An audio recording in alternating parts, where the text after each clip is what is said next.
Assalamualaikum warahmatullahi wabarakatuh. Kembali lagi di channel Berita Mistis. Untuk kisah kali ini masih melanjutkan dari kisah yang sebelumnya. Sebuah kisah yang berjudul Dendam Gadis yang Diperkosa. Cerita dari tulisannya Meira Shakila. Dan sebelum kita lanjut ke ceritanya, tekan dulu tombol like video ini dan jangan lupa tekan juga tombol subscribe channel ini dan nyalakan juga lonceng notifikasinya agar tidak ketinggalan cerita-cerita lainnya dari channel ini. Dan buat teman-teman yang pengen membaca langsung ceritanya, nanti silahkan saja kunjungi linknya yang nanti akan saya sertakan di kolom deskripsi. Dan seperti apa untuk kelanjutan dari kisah ini, langsung saja kita masuk ke ceritanya.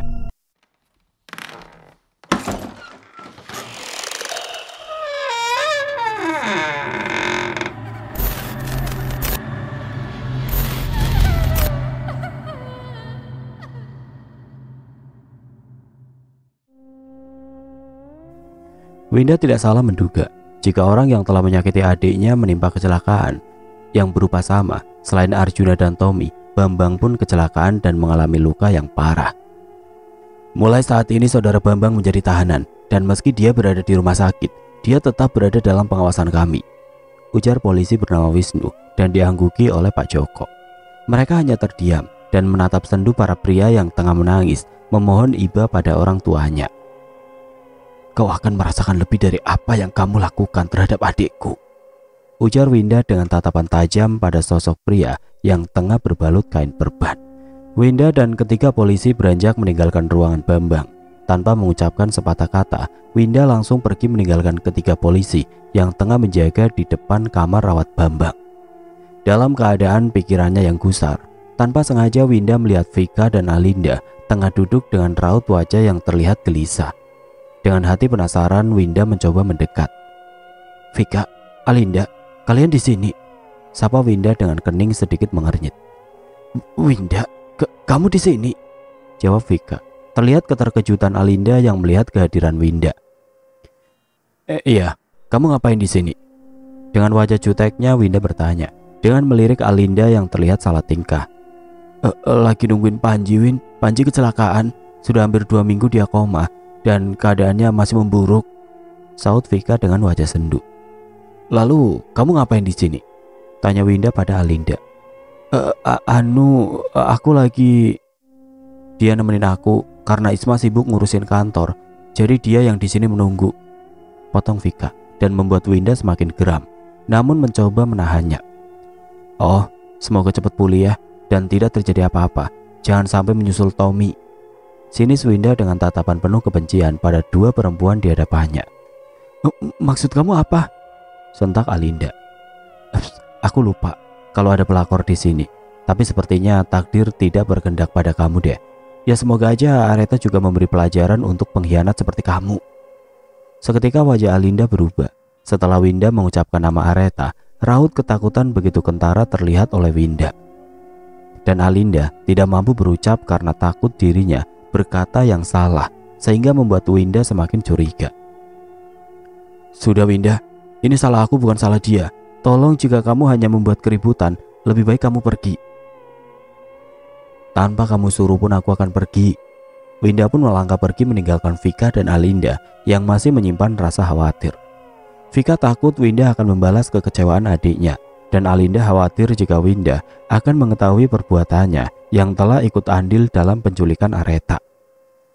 Sejak bertemu Vika, Winda bertanya-tanya dengan keadaan Panji. Kenapa hingga dia kecelakaan dan mengalami koma?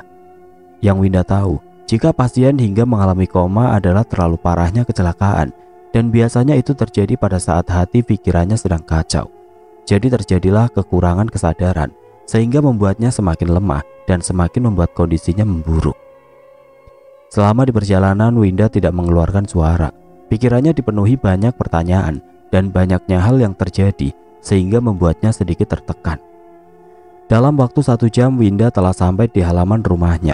Terlihat Bian dan Hilma sedang duduk mengobrol dengan seorang wanita. Ngapain kamu di sini, Din? Ngapain kamu di sini, Din? Tanya Winda setelah saat turun dari mobil. Gak ada apa-apa kok, cuma lagi kangen sahabat aja. Tapi sayang, sejak kepergian Areta semua berubah, ujar Dina dengan wajah menunduk. Sudah Din, anggap saja Areta masih ada di sekitar kita. Memang tanpa dia, rumah juga terasa sepi. Namun tante merasa Areta masih selalu bersama kita. Lirih Hilma dengan kelopak mata yang mulai memanas dan mengembun. Sudah, ini bukan sinetron yang harus terus-terusan larut dalam cerita kesedihan. Lebih baik berdoa biar Areta diberikan tempat terbaik, sahut Winda dengan suara sedikit meninggi, lalu beranjak masuk dengan wajah ketusnya. Maaf ya tante, Dina jadi membuat tante dan Mbak Win mengingat Areta lagi. Tidak apa-apa, wajar, toh kan kamu sahabat Areta, ujar Hilma yang masih didengar oleh Winda.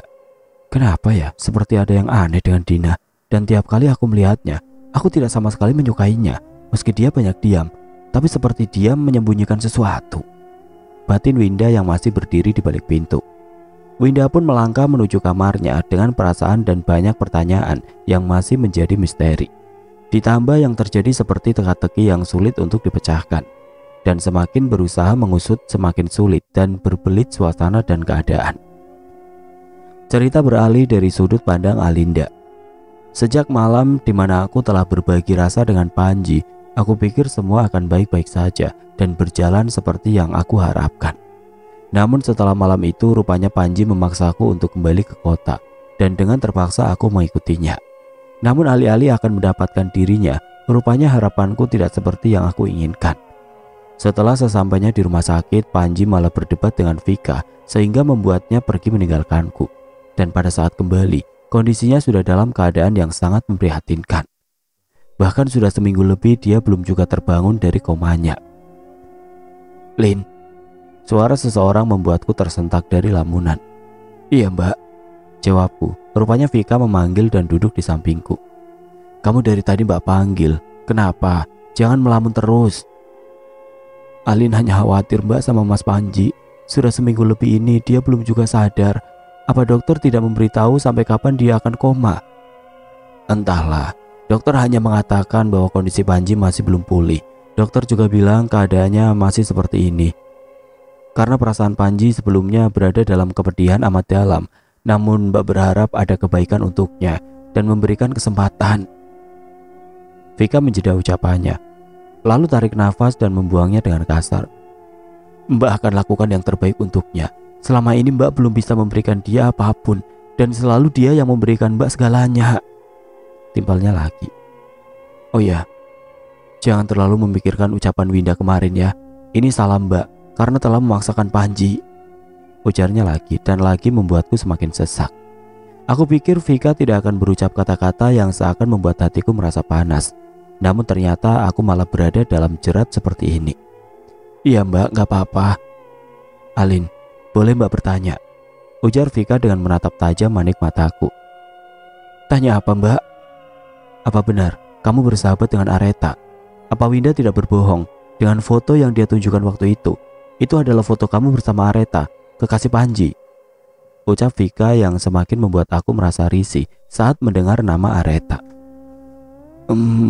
Itu Alin. Permisi bu, mohon maaf, kata dokter Tuan Panji sudah sadar. Kata-kataku terpotong karena mendapati seorang perawat yang memberitahu bahwa Panji sadar dari koma. Apa? Yang benar sus? Bisa saya masuk? Lirih Vika tidak percaya karena tadi saat dia melihat keadaan Panji saat ikut bersama dokter, dokter mengatakan bahwa kondisinya masih sangat kurang baik. Namun menit kemudian terdengar kabar jika Panji telah siuman. Boleh bu. Vika dan aku pun dengan terburu-buru memasuki ruangan Panji. Namun sesaat sampai di dalam ruangan, alangkah terkejutnya kami melihat keadaan dan kondisi Panji yang berubah. Terlihat Panji sedang senyum sambil mengucapkan nama seseorang. Aku akan melamar kamu Areta sayang. Kita akan menikah dan memiliki banyak anak. Ucap Panji dengan senyum yang tidak lepas dari sudut bibirnya, membuatku merasakan sesak di dalam dada mendengar perkataan yang Panji ucapkan. Panji, panggil Vika. Namun Panji hanya menoleh dan kembali pada semula tanpa menjawab panggilan Vika. Mas, panggilku setelah menatap Vika. Mas, ini aku Alinda. Namun panggilanku sama sekali tidak ditanggapi oleh Panji dan membuatku kesal. Sayang, Areta, kamu cepat kembali. Aku akan segera melamar kamu ya. Lagi ucapan Panji terdengar sangat merdu di telingaku, sehingga membuat amarahku membuncah. Mas, ini aku Alinda, bukan Areta. Areta sudah mati, dia sudah mati. Tanpa terduga kemarahanku membuat Panji dan Vika menoleh. "Alinda, cukup!" Hardik Vika seketika membuat aku terdiam. "Kamu siapa? Berani sekali kamu menyebut nama calon istriku sudah mati. Kurang ajar sekali. Kamu tidak lihat Areta sudah ada di sini." Ucapan Panji membuat mulutku menganga dan Vika pun memandang Panji dengan lekat. "Panji, lebih baik kamu sekarang istirahat ya. Jangan banyak pikiran dulu. Kamu baru sembuh," ujar Vika berusaha membuat Panji tenang. "Kamu Alin, lebih baik kamu keluar." Timbal Vika menatap aku dengan penuh kekesalan. Vika pun mengikuti langkahku dan meninggalkan Panji dengan keadaannya yang seperti orang tidak sadar. Ingatannya hanya menuju pada Areta, sehingga membuat Vika dan aku merasa ada yang aneh dengan Panji sekarang ini. Aku dan Vika duduk dengan perasaan gelisah. Sesak sekali mendengar perkataan Panji ketika mengucapkan kata sayang untuk Areta, meski Areta sebenarnya telah tiada. Aku merasa pengorbananku sia-sia. Aku rela menyerahkan harta berhargaku untuk memilikinya, namun sekarang keadaan seakan membuatku merasa kecewa. Sungguh aku teringat akan ucapan Winda, kakak Areta saat itu. "Sepertinya takdir tidak berkehendak padamu. Semoga lekas sembuh. Jangan sampai mengalami hal serupa dengan Tommy," bisik Winda saat bertemu denganku tempo hari. Kata-kata yang terus terngiang membuatku semakin merasa kesal. Sungguh, andai aku bisa, aku akan membuat hal serupa padanya. "Alinda," ujar Vika membuatku tersentak dari dalam lamunannya. Iya mbak, kenapa?" sautku terkejut. "Mbak mau nemui dokter. Mau menanyakan soal Panji." "Baik mbak." Vika pun melenggang pergi hendak bertemu dokter Rudi, dokter yang merawat Panji selama dia di rumah sakit ini. Hampir selama 1 jam aku menunggu, duduk terdiam melihat orang-orang lalu lalang. Tiba-tiba Vika kembali dengan wajah sendu. "Kenapa mbak? Apa Panji baik-baik saja?" "Dia tidak baik-baik saja. Keadaannya..." Vika menggantung ucapannya. Terdengar hembusan nafas kasar yang dia buang secara perlahan. "Kenapa mbak?" "Dia mengalami depresi. Kesadarannya terpengaruh akibat benturan kepala yang terlalu keras." Aku hanya melongo mendengar penuturan Vika. Lagi-lagi dia membuang nafas kasar, lalu melanjutkan ucapannya. "Dia sedikit lupa hal-hal yang mungkin terkait ingatannya. Dan mungkin hanya Areta yang berada dalam ingatannya saat ini. Sebisa mungkin kamu jaga ucapanmu saat bertemu Panji," tuturnya lagi. Membuat hatiku semakin panas. Tanganku mengepal sangat geram. "Kenapa lagi-lagi Areta? Selalu Areta dan Areta. Padahal wanita itu sudah mati." Vika beranjak meninggalkanku dan kembali ke ruangan Panji. Hatiku terasa perih. Dan jika mengingat malam sebelum kembali ke kota, aku merasa semua akan baik-baik saja. Aku hanya termenung, merasakan perasaan yang tidak tentu aku rasakan. Selama bertahun-tahun berharap Panji menjadi milikku, namun hasilnya dia hanya selalu memikirkan Areta. Setelah mengetahui Tommy dan Bambang mengalami kecelakaan dengan keadaan yang sama, Arjuna mengalami depresi hebat, sehingga mengalami gangguan kesadaran yang membuatnya semakin histeris. Pada saat yang sama, Rosa dan Rudi tengah mencari keberadaan Arjuna. Keluarga Bambang pun mengalami hal yang sama. Siska dan Bondan pun sedang menyusuri seluruh rumah sakit guna mencari Bambang. Bu Siska, Ibu juga di sini," sapa Rosa saat melihat Siska sedang berjalan menyusuri rumah sakit. Iya Bu Rosa, kami sedang mencari Bambang," jawab Siska ibu Bambang. "Lah, kok kebetulan sekali. Saya juga sedang mencari Arjuna, Bu. Arjuna juga menghilang dari ruang rawatnya." Mereka saling pandang mendengar penjelasan Rosa. Hilangnya Arjuna dan Bambang membuat Rosa dan Siska semakin khawatir. "Kalau begitu kita cari sama-sama. Siapa tahu mereka sedang bertemu," ujar Bondan melirik semuanya. Dan mereka pun bersama-sama mencari keberadaan Arjuna dan Bambang. Sudah hampir berjam-jam mereka menyusuri tiap sudut rumah sakit, namun tidak ada tanda kehadiran Arjuna dan Bambang di sana. Semakin membuat Siska terisak, mengingat keadaan Bambang masih sangat membutuhkan perawatan total. Begitupun Rosa, dia sudah tersendu lebih dulu. Keadaan Arjuna dan Bambang sama-sama dalam keadaan tidak baik-baik saja. Mereka takut terjadi sesuatu pada Bambang dan Juna.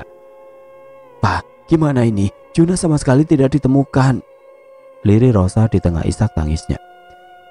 "Iya Pak, gimana keadaan Bambang sekarang? Kita sudah mencarinya kemana-mana, tapi tidak ketemu juga," timbal Siska yang sama sedih dan khawatirnya. Kedua wanita yang sama-sama menjatuhkan bulir bening mengetahui hilangnya anak mereka. "Sabar, Ma. Bambang pasti ketemu. Dia pasti baik-baik saja," sahut Bondan berusaha menenangkan Siska, juga mencoba menyembunyikan rasa khawatirnya dari istri dan juga sahabatnya. "Iya, Ma. Bondan benar. Kita harus sabar. Mungkin mereka sedang mencari angin dan berusaha memperkuat keadaan," timbal Rudi dengan sama khawatirnya yang coba disembunyikan. "Kalian ini memang dasar laki-laki tidak tahu jika menjadi seorang ibu itu gimana. Bagaimana kita bisa sabar? Anak kita hilang," herdik Siska dengan melepaskan pelukan dari suaminya. "Lah kok jadi marah sih, Ma?" sahut Bondan. "Ah sudah, memang kalian ini tidak bisa mengerti perasaan perempuan. Ayo Siska, lebih baik kita cari anak kita tanpa mereka," sambung Rosa dengan cepat menggandeng tangan Siska dan meninggalkan dua laki-laki yang masih membeku dan saling tatap. "Apa ada yang salah dengan sikap kita, Ruth?" tanya Bondan. "Entahlah, saya tidak mengerti," jawab Rudi dengan mengangkat kedua pundaknya. "Ah sudah, jangan banyak mikir. Lebih baik kita kejar istri kita. Mereka bisa berubah jadi monster kalau sudah terkena bom maratonya," kata Bondan dengan cepat berlari mengejar Siska. "Ma, tunggu." Tunggu, kenapa kalian meninggalkan aku sendirian?" ucap Rudi. "Cepat Ruth, keburu berubah itu bini-bini kita." Mereka pun akhirnya mengejar kedua wanita yang sedang merajuk hingga sama-sama bisa membujuknya. Setelah sekian lamanya mencari, rupanya hari sudah mulai malam. Langit sudah terlihat gelap dan matahari sudah condong ke barat untuk tenggelam dan meninggalkan kegelapan. Sesampainya di depan ruangan Arjuna, terlihat Vika dan Alinda juga Isma sedang menuju ke arah mereka. Dengan wajah terheran-heran, Vika mencoba mendekati dua keluarga yang terlihat sedang dalam keadaan tidak baik. "Tante Siska, Tante Rosa," ujar Isma. "Iya, itu Om Rudi dan Om Bondan juga ada di sana. Mereka seperti sedang gelisah. Kenapa ya?" timbal Vika. "Om, Tante," sapa Isma.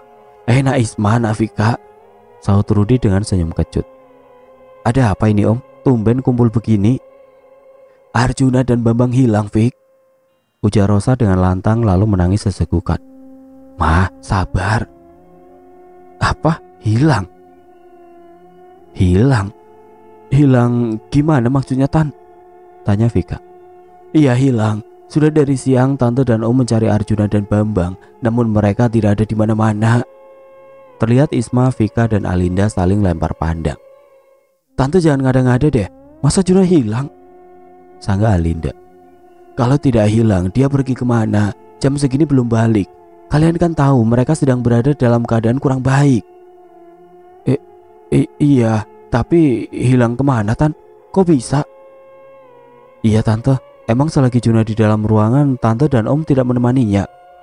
Kok bisa sampai hilang?" tanya Alinda. "Iya, tadi kami berniat mencari sarapan dan buah-buahan buat Arjuna, namun saat kembali entah kemana dia pergi, hingga membuat Tante semakin khawatir." Mereka semua berbincang atas kehilangan Arjuna dan Bambang. Namun seketika Isma melirik ke arah rorong tangga. Tidak sengaja matanya melihat sesuatu yang aneh. Dari bentuknya seperti manusia, namun seakan rupanya dia seperti Areta, lirik Isma. Areta siapa nak Isma?" tanya balik Siska. Enggak kok Tante," ucap Isma berbohong. Saat hendak melihat kembali, sosok itu sudah tidak ada. Mereka kembali mencari Arjuna hingga malam larut, namun belum dapat kabar tentang Arjuna dan Bambang. Mereka pun memutuskan untuk istirahat. Mereka berharap semoga esok pagi mereka sudah kembali. Rosa dan Rudi kembali ke ruangan Arjuna. Mereka merebahkan bobot tubuhnya di sofa yang disediakan. Polisi masih mencari keberadaan Arjuna dan Bambang, sehingga mereka dapat beristirahat. Rosa memejamkan matanya sehingga perlahan tertidur. Namun belum lama Rosa tertidur, telinganya sayup-sayup mendengar suara teriakan seseorang. Dengan mata berat menahan kantuk, Rosa mengerjap dan mengucek kedua matanya. "Di mana aku? Kenapa gelap sekali?" gumam Rosa dalam keadaan gelap gulita. Suara siapa itu? Di mana aku ini? Bukannya tadi berada di ruangan Juna?" lirik Rosa dengan perasaan tidak karuan. "Pembunuh!" terdengar suara sosok perempuan. Namun Rosa tidak dapat melihat keadaan karena gelap. Maafkan aku Areta, maafkan aku. Suara sosok laki-laki yang tengah memelas membuat Rosa semakin penasaran. Kenapa? Kenapa kau takut? Bukankah kau dan kedua temanmu yang membuatku menjadi seperti ini? Ujar sosok perempuan yang Rosa sendiri tidak dapat melihatnya, namun jelas mendengar apa yang mereka katakan. Aku hilap, maafkan aku, ampuni aku Areta. Itu sepertinya Arjuna. Wah, kalian harus merasakan apa yang aku rasakan. Juna, kamu di mana nak? Ini mama sayang, panggil Rosa. Areta, tante mohon maafkan Arjuna sayang, ampuni dia. Melas Rosa memohon kemaafan Areta. Tidak semudah itu, kau sendiri yang tidak memberiku alasan. Permohonanku kala itu hanya sebuah nyanyian bagi kalian. Kau menyiksa dan memperkosaku, hingga setelah kalian puas, kau membuangku begitu saja. Hardik sosok Areta membuat kedua bola mata Rosa membulat dan mulutnya menganga mendengar yang dikatakan oleh Areta. Tanpa hati kalian mengoyak tubuhku dan meninggalkanku. Apa pantas aku maafkan iblis seperti kalian? Tibalnya lagi membuat Rosa yang mendengar tidak dapat berkata-kata. Bibirnya serasa terkunci dan tubuhnya pun bergetar. Kalimat demi kalimat yang ditelontarkan oleh sosok Areta membuat bibirnya terkatup. Kau dan kedua temanmu akan mendapat gilirannya. Bahkan Alinda akan mendapatkan balasan yang setimpal. Arjuna, sayang, ini mama nak. Areta, tolong biarkan Arjuna. Biarkan hukum yang menanggung perbuatannya sayang. Tante mohon. Hening, tidak ada jawaban. Bahkan suara teriakan Arjuna pun seakan menghilang. Arjuna, sayang. Tanpa terasa kedua pipi Rosa ada yang menepuk, sehingga matanya mengerjap. Papa. Mata Rosa telingukan melihat sekitar. Mama kenapa? Kenapa teriak-teriak? Mama bermimpi, Pak. Mimpi? Mimpi apa, Ma? Mama bermimpi Arjuna tengah bersama Areta. Areta akan membalas perbuatan anak kita, Pak. Areta tidak mau maafkan anak kita, Pak. Rosa menangis sesegukan. Terlihat kekhawatiran dari raut wajahnya. Rudy tidak mengatakan satu kalimat pun. Dia memeluk Rosa, berusaha membuatnya tenang dan menguatkan apapun yang akan terjadi. Tak tak tak. Terdengar suara ketukan pintu dan Vika pun masuk. Terlihat Alinda ikut serta. Vika menatap Rosa heran karena wajahnya yang sembab. Tante, kenapa Om? Tanya Alinda. Pergi kamu, dasar wanita tidak tahu diri, pergi kamu. Hardik Rosa dengan wajah merah padam. Rahangnya mengeras sehingga terdengar gertakan gigi-giginya. Rosa amat marah saat melihat Alinda. Loh, maksud tante apa? Tanya balik Vika. Tante kenapa? Kok ngomong gitu sama Alin? Saut Alin yang merasa heran dengan perilaku Rosa. Rosa tidak menjawab. Dia membuang muka dengan bulir bening yang terus membasahi kedua pipinya. Vika membawa Alinda keluar dari ruangan Arjuna. Seketika Rosa pun kembali tenang. Terlihat kegelisahan di wajah Rudy akan sikap Rosa pada Alinda. Tidak biasanya dia bersikap seperti sekarang padanya. Alinda berteman dengan Arjuna sejak mereka satu angkatan di luar negeri dan kembali pada jarak yang tidak berbeda jauh. Arjuna dan Bambang merasakan sakit yang amat di sekujur tubuhnya. Arjuna dan Bambang mengalami hal yang amat tidak terduga. Saat tengah tidur menunggu orang tuanya kembali, tiba-tiba tubuhnya terseret hingga berada jauh dari tempat mereka dirawat. Sesekali Arjuna dan Bambang melirik keseluruhan. Entah mereka berada di mana, namun keadaan sangat lembab dan panas. Ah, suara Bambang mengerang terdengar memilukan di telinga Arjuna. Bam, lu kenapa Bam? Hening tiada jawaban. Arjuna mencoba mencari jalan keluar, namun keadaan gelap, tidak sedikit pun bisa melihat. Membuat Arjuna kesusahan, sehingga tidak bisa kemana-mana. Terdengar suara angin menerpa tubuhnya. Seketika tengkuknya merasa bergidik dan bulu kuduknya berdiri. Ah, tanpa aba-aba luka di kakinya seakan ada yang meremas, sehingga Arjuna merasakan kesakitan yang amat sangat, peluh di tubuhnya bercucuran. Apa sakit ini sebanding dengan sakit yang kalian berikan padaku? Ucap sosok seorang wanita. Tiba-tiba keadaan berubah menjadi terang. Mereka sedang berada di tengah hutan dan berpinggiran jurang. Kamu? Lirik Arjuna dengan wajah yang memucat. Tubuh bergetar dan keringat dingin bercucuran. "Apa kabar?" Jangan sakiti aku, Areta. Ampuni aku." Areta tersenyum. Senyum yang tidak dapat diartikan oleh Arjuna. Dengan baju yang berwarna merah, Areta terlihat sangat indah. Namun keindahannya kini tidak bisa membuat rasa takut di sekujur tubuh Arjuna menghilang. "Kenapa? Kau takut?" Arjuna menggeleng. Areta mengangkat Arjuna sehingga berdiri. Dengan tubuh yang masih bergetar, Arjuna berusaha berdiri di atas satu kaki. Areta melangkah menjauh. Namun setelah beberapa meter, Areta memutarbalikkan badannya, seakan jantung Arjuna terlonjat dan matanya hendak keluar melihat sosok Areta yang berubah menjadi menyeramkan. Tubuhnya yang dipenuhi oleh borok dan ribuan belatung, wajahnya hancur dengan kulit yang mengelupas serta bola matanya yang bolong. Mulut Arjuna seakan terkunci dan suaranya tercekat. Bahkan tubuhnya pun tidak dapat bergerak. Melihat sosok menyeramkan melangkah mendekatinya dengan kuku yang panjang hendak menyentuh pipi Arjuna. Dengan tatapan memelas, Arjuna berderaikan air mata. Namun sedikit pun tidak dapat mengubah dendam yang telah membara di hati Areta. "Kau takut? Ini tidak sakit, sama seperti yang kau lakukan padaku saat itu," ujar sosok Areta yang hendak menggores pipi Arjuna dengan kuku panjangnya. Aku mohon, maafkan aku," lirik Arjuna terbata. Seret. Satu goresan mendarat di wajah Arjuna. Darah segar yang merah kental mengucur dari lukanya. Bau amis menguar menyatu dengan bau busuk dari sosok Areta. "Sakit? Sepertinya tidak." Areta pun menatap Arjuna dengan wajah hancurnya. Terlihat Arjuna yang amat ketakutan melihat sosok yang amat menyeramkan di depan wajahnya.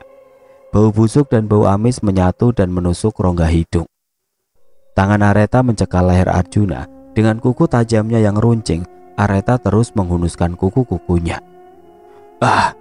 Teriakan Arjuna menggema di lahan hutan belantara. Namun meski Arjuna berteriak sekuat tenaga, tidak akan satu orang pun dapat mendengarnya. "Aku tidak akan membuatmu secepat itu mati. Kamu harus merasakan sakit yang lebih dari apa yang kalian lakukan," bisik sosok menyeramkan itu di telinga Arjuna. Arjuna merasakan sakit teramat. Dari luka goresan di pipinya ditambah luka tusukan di lehernya. Nafas Arjuna tersegal, merasakan perih dan sakit di sekujur tubuh. Areta tidak sama sekali memberinya ampunan, bahkan memberikan siksaan lebih dari apa yang mereka lakukan. "Ampuni aku, Areta, ampuni aku," lirik Arjuna dengan menahan sakit di sekujur tubuh. "Tunggulah kematianmu," ujar sosok itu, lalu pergi dengan berubah menjadi asap hitam. Arjuna menahan darah yang terus mengalir dari luka-lukanya. Luka di kakinya yang masih basah, ditambah goresan dan tusukan kuku yang masih merembes cairan merah kental membuat keadaannya semakin melemah. Hingga beberapa waktu menahan sakit, pandangan Arjuna pun menggelap dan tubuhnya lunglai sehingga Arjuna terjatuh di tanah. Mentari pagi telah menyapa, mata Arjuna mengerjap. Melihat sekeliling hanyalah sebuah pohon dan hutan belantara membuatnya kebingungan, hendak pergi mencari bantuan ke arah mana. Matanya masih melirik sekitar, mencari keberadaan Bambang, namun di sana hanyalah dirinya sendiri. Arjuna jelas mendengar erangan Bambang tadi malam, namun saat menelisik di sana hanyalah dirinya seorang. "Bam!" panggil Juna dengan berteriak memanggil Bambang. "Bambang!" Hingga berkali-kali Juna memanggil nama sahabatnya, namun sama sekali tidak ada sautan. Dengan susah payah Arjuna memboyong tubuhnya yang penuh luka dan menahan segala sakit yang dirasa, guna mencari jalan untuk keluar dari sana. Hingga berkali-kali Arjuna menelusuri, rupanya dia hanya tetap berkeliling di tempat yang sama dan tidak menemukan jalan baginya untuk keluar. Kenapa hanya muter-muter di tempat yang sama sih? Dengan menggusar rambutnya dengan kasar dan nafas yang sudah terengah-engah, Arjuna merasakan kecewa karena tidak kunjung keluar dari tempatnya. "Bambang, lu di mana? Gue takut, Bam," lirik Arjuna tanpa diduga. Pelupuk matanya menjatuhkan bulir-bulir bening yang membasahi kedua pipinya. "Maafin aku, Tak. Maafin aku. Aku tahu aku salah. Ampuni aku," batin Arjuna. Dengan derayan air mata dia terus membatin, memohon ampunan Areta. Hingga waktu terus berjalan, Arjuna masih di tempat yang sama, tanpa makanan dan minuman, serta tanpa teman dan keluarga. Hidupnya merasa tersiksa. Namun segala cara yang dilakukan tidak dapat merubah semuanya. Setelah kejadian beberapa waktu lalu, Winda dan keluarga berusaha menerima kenyataan. Bersyukur karena pelaku pembunuhan Aretha sudah terungkap. Meski Winda masih merasa ada hal yang masih menjanggal di hatinya. Hari ini tepat 40 hari Aretha meninggal. Winda hendak menjenguk Panji dan mencoba berdamai dengan keadaan. Meski luka di hati mereka belum sembuh sempurna. Namun Panji pernah menjadi bagian dari hidup mereka. Mau kemana, Win? Sepertinya kamu terburu-buru begitu. Kamu tidak lupa kan? Kita akan mengadakan 40 hari kematian adik kamu. Tanya Hilma yang melihat Winda tengah bersiap. Winda mau ke rumah sakit, Bu. Mau jenguk Panji. Juga memberitahu Isma dan Vika akan 40 harinya Aretha. Jawab Winda tenang. Untuk apa kamu memberitahu mereka? Apa mereka akan peduli dengan adikmu? Apa hanya akan menertawakan kepergiannya? Hardik Hilma merasa tidak suka dengan jawaban Winda. Tidak, Bu. Jika kita bersikap sama, apa bedanya dengan mereka? Biarlah itu menjadi urusan mereka. Kita cukup menonton dengan apa yang akan mereka alami ke depannya. Terserah kamu saja. Jika mereka macam-macam, akan ibu pastikan ibu tidak akan diam. Hilma pun meninggalkan Winda dengan kekesalan yang masih kentara di hatinya. Winda hanya menggeleng. Winda mengerti kekecewaan orang tuanya, tapi biarlah itu menjadi urusan mereka. Meski mereka tidak tahu jelasnya, namun Winda yakin Aretha akan menuntut balas pada setiap pelaku kejahatan atas dirinya. Winda pun mengambil tas yang berisikan dompet, gawai dan lain-lainnya, lalu beranjak melangkah meninggalkan kamar dan menemui Hilma kembali. Ibu, Winda pamit ya. Ayah, titip ibu sebentar. Terlihat Hilma yang sedang duduk dengan Bian, sehingga Winda pun langsung berpamitan pada keduanya. Loh, mau kemana? Tanya Bian. Mau ke rumah sakit ya, mau menjenguk Panji, juga mau mengabarkan soal 40 hari Aretha pada mbaknya. Oh, baiklah, hati-hati ya, kata Bian dengan melirik sekilas pada Hilma. Ya sudah, Winda pamit ya. Winda pun berpamitan dengan tidak lupa mencium kedua tangan ibu dan ayahnya. Seperti biasa, Winda diantar Tarman dan segera meninggalkan kediamannya. Sepanjang perjalanan, Winda dan sopirnya mengobrol saat keberadaan Aretha masih ada. Dari soal kecil hingga besar dan bahagia juga tidaknya mereka sama-sama bercerita, sehingga membuat Winda kembali mengingat dasar dari meninggalnya Aretha. Non Aretha akan membalas semua yang menyangkut pembunuhannya. Non Winda lihat saja kabar yang akan non terima nanti, kata Tarman dengan tatapan tetap lurus menatap jalanan. Kok Bapak bisa tahu? Jika non bisa melihat kehadiran non Aretha, non akan tahu seperti apa rasa kecewa dan sakitnya, sehingga menimbulkan rasa dendam dalam hatinya. Winda tidak menjawab, hanya menatap Tarman dengan pertanyaan-pertanyaan di dalam pikirannya. Tidak semua baik di dunia akan melakukan hal yang sama setelah menjadi arwah, dan yang dialami non Aretha bahkan sebuah perlakuan yang keji juga kejam. Sambungnya lagi, membuat Winda semakin terheran-heran. Arwah, ulang Winda.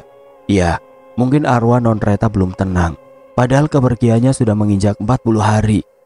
Sahut Tarman lagi. Apa benar, Pak? Jika kita meninggal dengan cara tidak wajar, arwahnya akan gentayangan menuntut balas. Bukan arwahnya konon.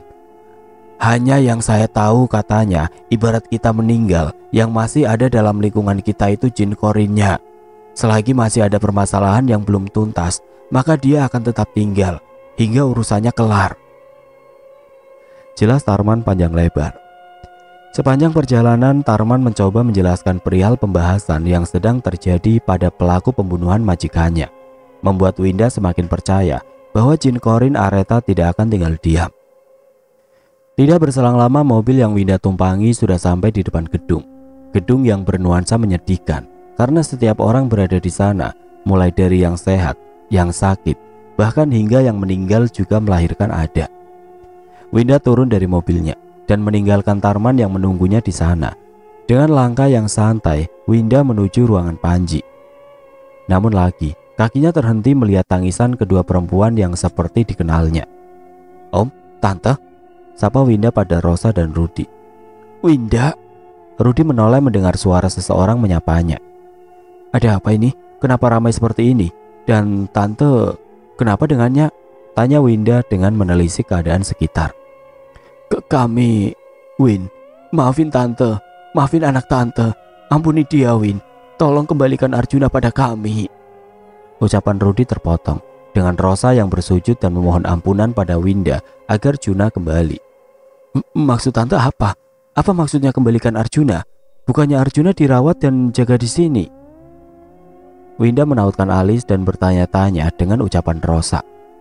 Arjuna menghilang sejak malam, juga Bambang, dan sampai sekarang belum ditemukan. Lirik Rudy dengan tatapan sendu dan wajah menunduk. Winda melongo mendengar kabar baru lagi. Entah ini kebetulan atau memang ini benar adanya. Jika yang Tarman katakan adalah kenyataan, bahwa dirinya akan mendapat kabar tidak terduga lagi. Maaf tante, Winda tidak tahu urusan Arjuna lagi.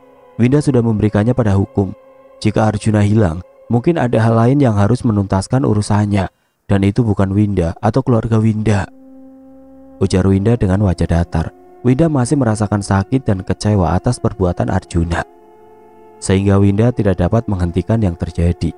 Winda tahu mungkin hilangnya Arjuna ada kaitannya dengan Areta, namun dia sendiri tidak ingin ikut campur dengan pembalasannya. Tante mohon, bantu kami menemukan Arjuna. Melas Rosa dengan menangkup kedua tangannya. Bantu kami temukan anak om dan tante dalam keadaan hidup atau mati. Timpal Rudy membuat Rosa semakin terisak. Winda pamit, masih banyak urusan yang lain. Winda pun melenggang pergi meninggalkan Rosa dan Rudy yang masih berdiri berharap kepedulian Winda. Namun alih-alih mendapat kepedulian, Winda sama sekali tidak memberi kesempatan. Ini sudah jalan dan takdirnya.